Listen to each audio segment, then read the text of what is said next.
De 2013 à 2016, les Philadelphia 76ers ont pris en main un processus très long, très douloureux. Ils ont appelé ça le process. En gagnant 47 matchs et en perdant 199 matchs pendant cette période, l'équipe justifiait de ses mauvais résultats en regardant le futur. Et on accélère à aujourd'hui, le process est au point mort à Philadelphie. Après une défaite au deuxième tour face aux Raptors l'année dernière sur un shoot de Kawhi Leonard qui est très douloureux pour la franchise de Philadelphie, et après s'être fait dominer par les Boston Celtics au premier tour cette année, dans la ville de l'amour fraternel, on se demande un peu où on va aller.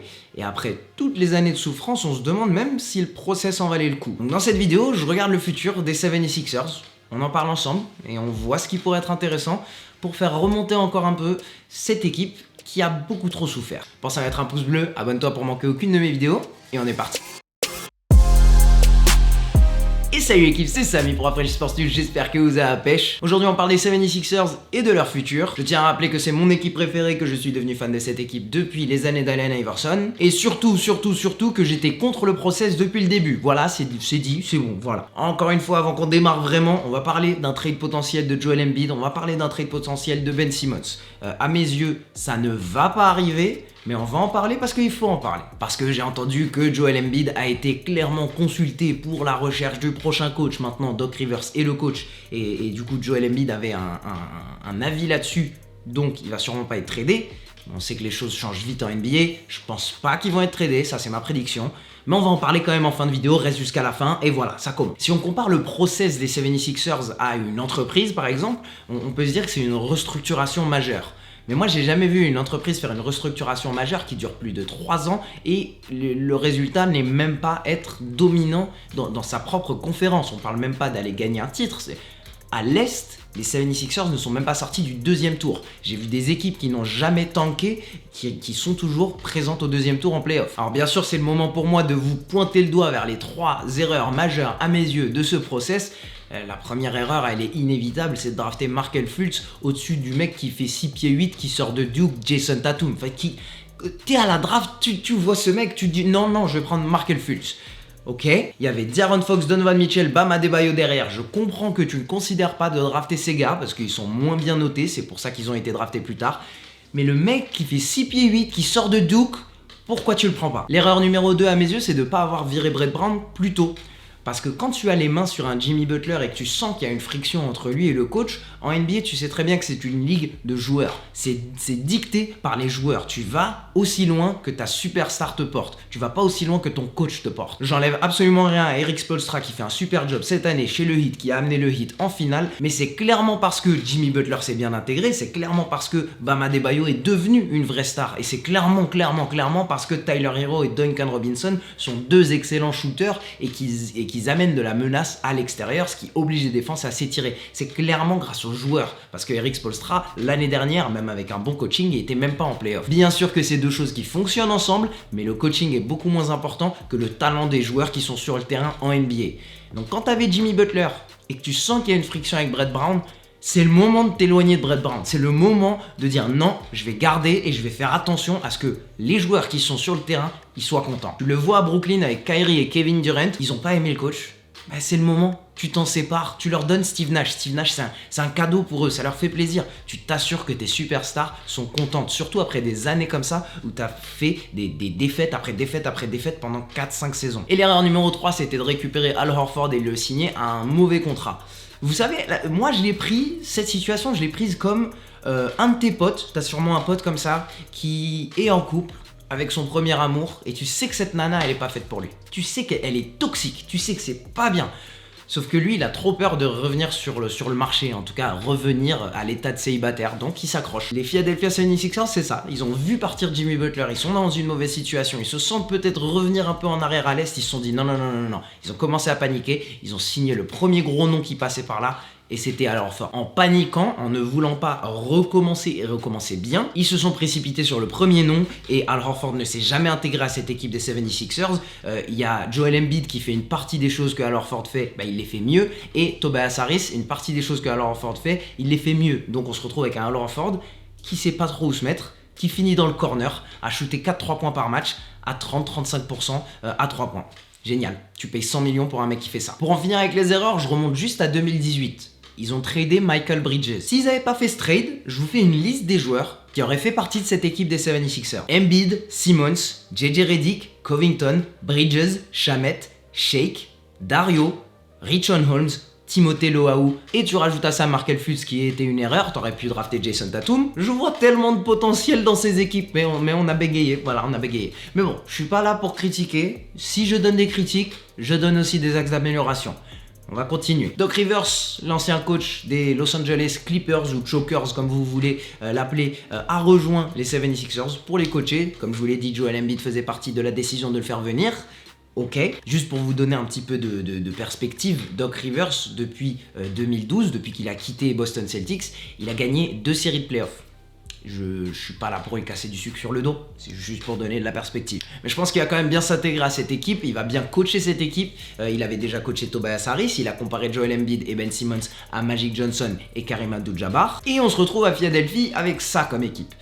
Ben Simmons jusqu'en 2025, Tobias Harris jusqu'en 2024, Joel Embiid jusqu'en 2023, Al Horford jusqu'en 2023. Il y a 3 manières en particulier de voir le futur des 76ers. Tu peux avoir avec Joel Embiid et Ben Simmons, tu peux avoir avec juste Embiid ou avec juste Simmons. Vous voulez qu'on rentre dans ce débat? Moi je vous le dis, Embiid et Simmons, je les ai vus année après année après année, ça fonctionne pas. Le fait que Simmons ne prenne pas de shoot, ça oblige à Joel Embiid de prendre du recul. Prendre du recul, ça veut dire qu'il est moins impactant en rebond, il fatigue moins le pivot d'en face et il shoot à 3 points très bien, c'est un stretch 5 qui shoot à 30% à 3 points, Joel Embiid.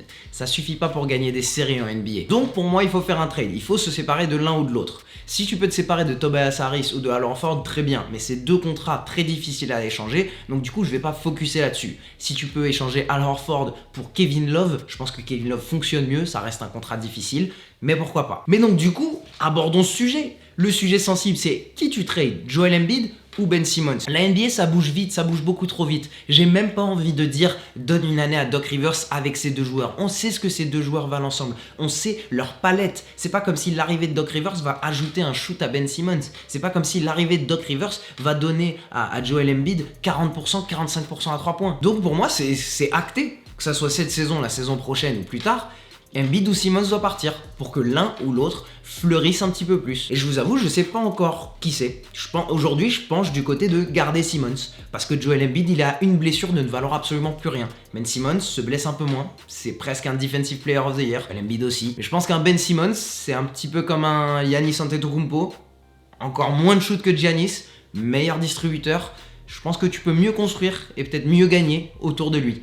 Donc on va voir les possibilités de trade, hein, et je vais même proposer des possibilités de trade où Ben Simmons part. Ce que je veux dans les commentaires, c'est que vous me proposiez des trades aussi. N'hésitez pas, écrivez-moi des potentiels échanges pour Joel Embiid ou Ben Simmons. Si le projet c'est de garder Joel Embiid, est-ce que les 76ers, ils appellent pas les Warriors? Ils leur demandent Wiggins, le premier choix de draft, et allez, un Kevon Looney et puis un Jordan Poole. S'ils proposent de prendre tout ça en l'échange d'un Simmons et Horford, peut-être que ces Warriors, ils acceptent? Peut-être que ces Warriors, ça les fait kiffer l'idée d'avoir un Ben Simmons qui est excellent défenseur avec Draymond Green, avec Klay Thompson, avec Steph Curry. Tout ça, ça peut fonctionner. Alors Ford, ça se trouve, il trouve sa place là-dedans en tant que small 5. Ça, pour moi, c'est la meilleure option si tu veux garder Joel Embiid. On va voir d'autres options. Si t'appelles les Bulls, peut-être qu'un Zach LaVine plus le 4e choix de draft, plus peut-être autre chose, après je sais pas ce que tu rajoutes, contre Ben Simmons, ça les intéresse. Alors un Zach LaVine qui shoot un peu mieux à distance, peut-être qu'il l'aide.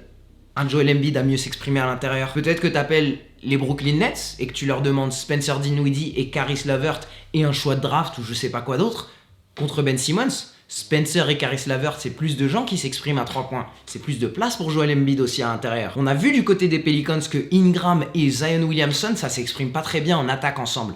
Alors peut-être que tu leur proposes un échange où tu récupères Ingram et tu leur donnes Ben Simmons. Peut-être que les Pelicans derrière, ils rajoutent un Lonzo Ball, ils rajoutent un choix de draft, ça je sais pas. Mais peut-être que tu ramènes un Ingram, un scoreur comme ça, à Philadelphie. Ça peut fonctionner avec Joel Embiid. Tous ces trades que je vous propose, je vois une équipe qui va au 2e tour de playoff et qui est compétitive.